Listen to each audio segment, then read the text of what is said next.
انقالوا على الاعلام بيمثل حضرته الدكتور محمد محي عامر، صوت واداء واعلام متميز وشخصيه محترمه وبيمثل طنطا ككل. تقول ايه يا ابن طنطا النهارده وانت دايما مكسر الدنيا في كل المهرجانات؟ ربنا يعزك، ده من ذوقك. بشكرك على كلامك الحلو. ربنا يبارك لك.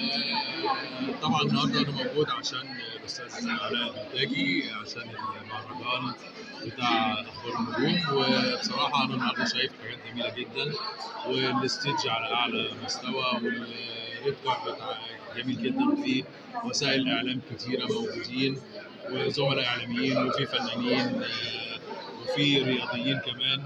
فالنهارده بصراحه هو عامل كوكتيل حلو قوي قوي قوي في مهرجان اخبار النجوم النهارده. اخبار النجوم دايما احنا شايفينه فيها نجوم دوليه ونجوم محليه، واخد الصداره النهارده، ان الشخصيات كتيره جايه من كل مكان، وفعلا المكان يليق ان مصر على قائمة المؤتمرات والمهرجانات. بنشوف حضرتك بتقدم المؤتمر أو المهرجان بصورة جميلة، وبتثبت فعلا إن الإعلامي إنسان له مبدأ وكرامة وله شخصية جميلة، وإن هو عنده حقوق يعترض ويقول ويقول لا، لأنه بيقدم مادة بتخدم الجميع.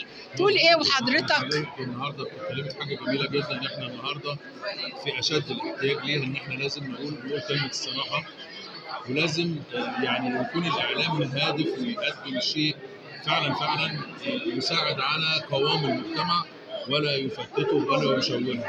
النهارده زي ما حضرتك عارفه او انت متابعاني، ان احنا دايما يعني بنفر من السوشيال ميديا، وبنفر من اي اعلام بيقدم شيء سفيه او تافه او اعلام هابط. بنقول له لا، ليه؟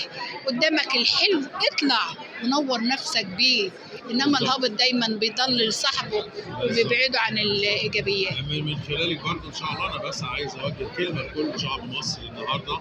يمكن انا الكل كان عارف ان انا بتكلم في السياسه ولا في الدين ولا في الرياضه، ولكن النهارده بقول كل شعب مصر لابد انك تتكاتف وتترابط في الظروف اللي مصر فيها النهارده. لابد ان احنا نتكاتف جدا جدا جدا، ونكون قوه فعلا، يعني قوه شديده تصد اي هجوم، سواء هجوم عدواني او هجوم سياسي او اقتصادي او لابد ان احنا نتكاتف.